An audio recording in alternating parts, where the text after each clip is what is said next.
ver, como veis un cuadrito ahí abajo, de 16 a 20 evacuaciones día, ya en un cuadro disentérico, que ya es más importante. ¿De acuerdo? Y otra vez repetir que sigue la disentería, es el más patógeno, produce esa toxina SIGA, se involucra mediante esa toxina en el síndrome urémico hemolítico, así se llama, un cuadro más serio. Puede haber, cuando llegamos a la disentería, sin tratamiento, una mortalidad importante, de un 20%. ¿De acuerdo?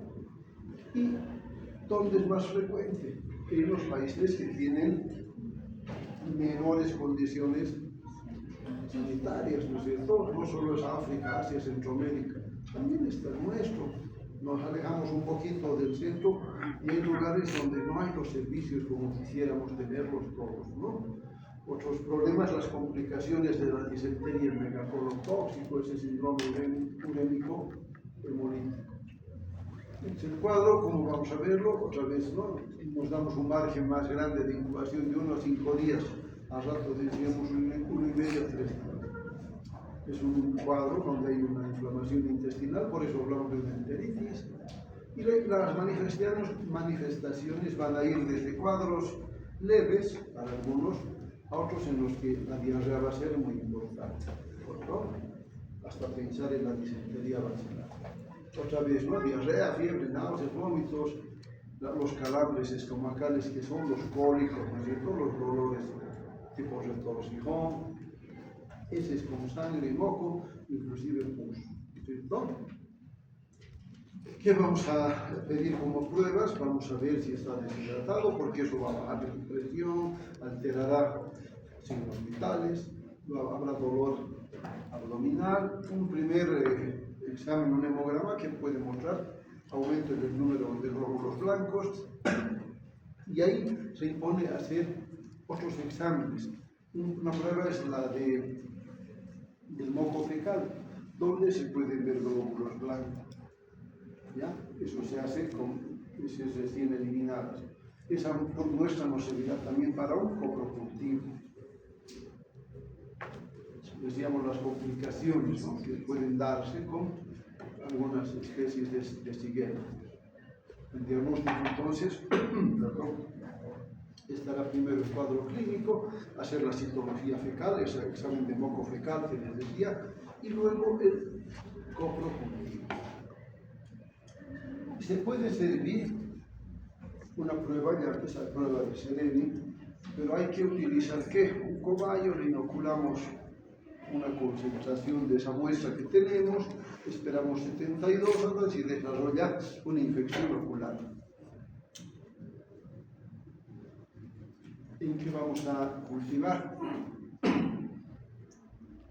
Como medios diferenciales hay un agar, se llama SS, que sirve para salmonela y Shigella.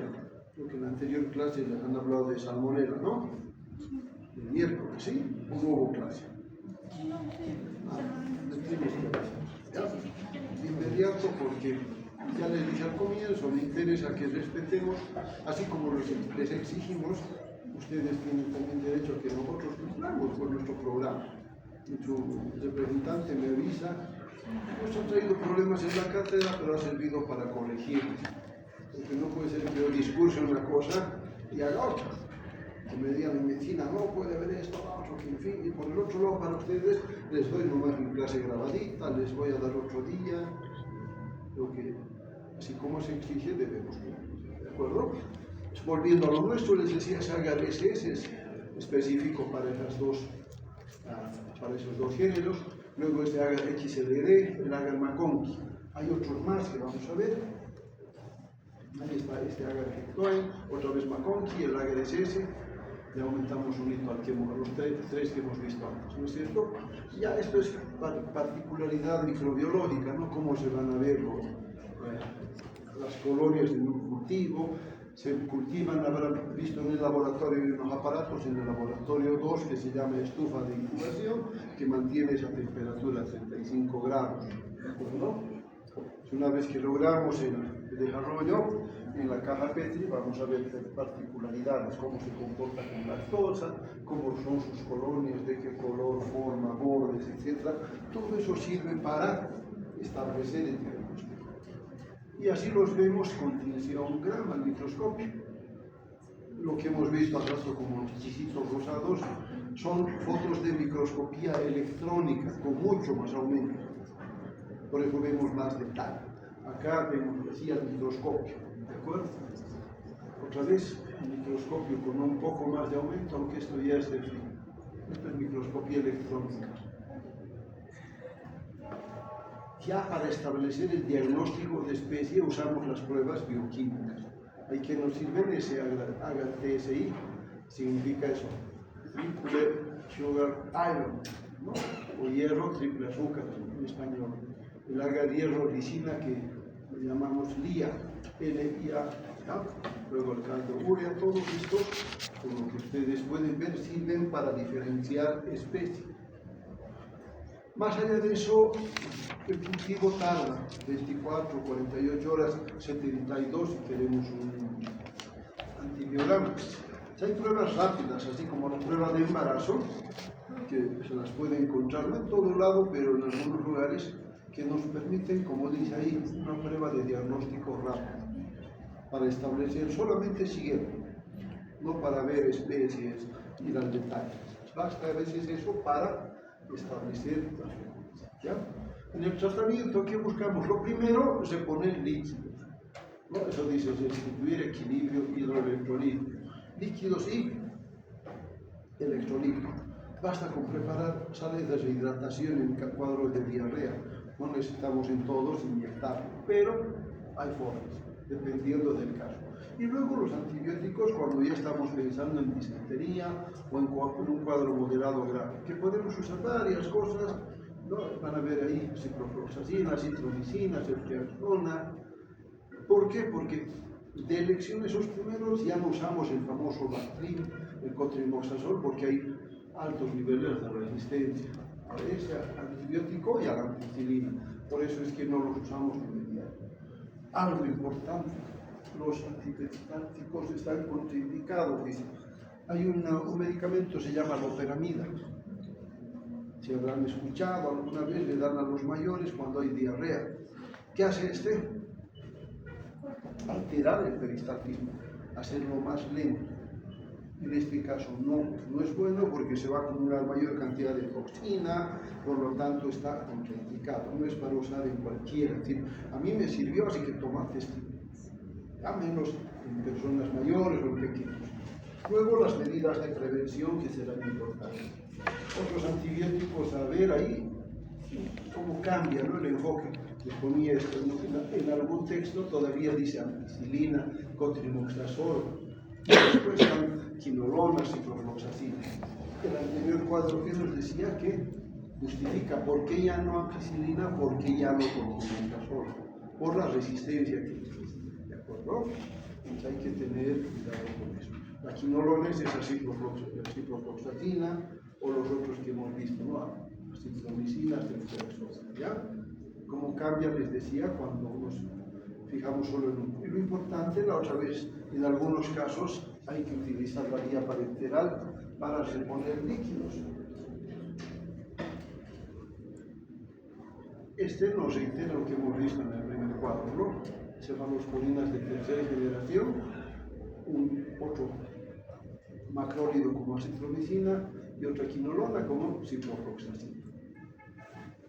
Aquí, por ejemplo, dice costo algo relativo, ya no es tanto. Cuando esto se había desarrollado, costaba. Ahora depende de la marca. Esta ciprofloxacina, por ejemplo, debe haber desde unos 3-4 bolivianos a otra que cuesta 5 veces más, 20 bolivianos cada comprimido. ¿Por qué? Por la marca, ¿no? Eso hace la diferencia. Entonces, si vamos a sugerir antibióticos, mejor hablar de nombres genéricos, no nombre comercial. Un cuadro que nos muestra, ¿no?, cómo se comporta la resistencia a algunos antibióticos en el tiempo. Que es importante recordar, a tener en cuenta que la resistencia es creciente porque tenemos mal uso de medicamentos, mal uso de antibióticos.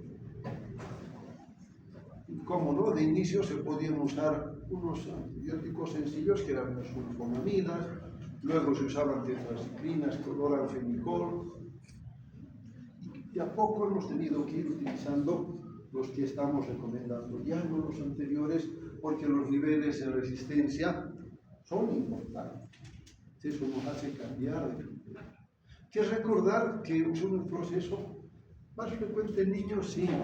¿Por qué? Porque en esas edades, ¿qué hace un niño? Empieza a caminar y conoce el mundo con su boca, ¿no es cierto? Todo va a su boca, todo lo que se imagine, que le llame la atención. Entonces, pues hay que tener cuidado. Segundo, que, como dice ahí, el 10% de las diarreas en menores de 5 años en países en vías de desarrollo, causado por chiquero.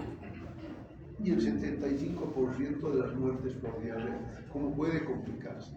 Algo que no hemos puesto es que, por ejemplo, no necesita una gran cantidad de microbios para generar la infección. Se dice que hasta bastarían 10 a la 12, 100 bacilos para provocar la infección. En otros casos necesitamos miles de microbios. Uno puede decir, pues, en la tucumana que me ha vendido la casera, comí unos cuantitos, ¿no? Con este suficiente 100, que ya es una cantidad para los microbios muy mínima, o sea, muy pequeña, pero puede ser causa, ¿no? Ya les decía, la mortalidad en edades extremas, lactantes, ancianos, es importante. ¿Qué es que hay que tener en cuenta? Esos los hábitos de higiene, ¿no? Recordar la vía de transmisión, ahí está la casera vendiendo lo que nos gusta, a todos nos gusta. Y dice, no, se caracteriza por las 4 Fs: comida, dedos, heces y moscas. Que también, ¿no es cierto? Ya la casera es cuidadosa, pero como la comida está expuesta, los insectos hacen lo que su naturaleza les indica, ¿no es cierto? Entonces, ¿qué hay que hacer? Mejorar las medidas de control, mejorar el manejo de excretas.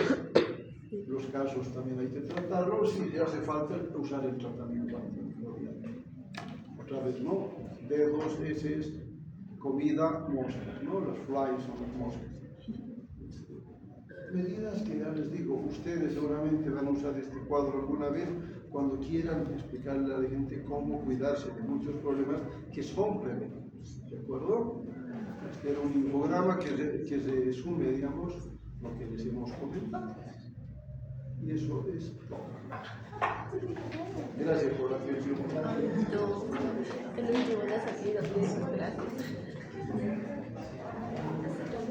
Nos vemos entonces.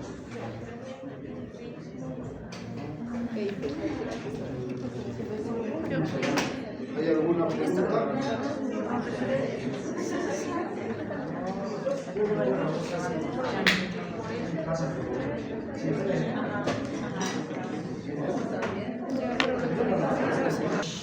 En las prácticas no sé cómo está yendo, parece que hay algunos que ya no están asistiendo.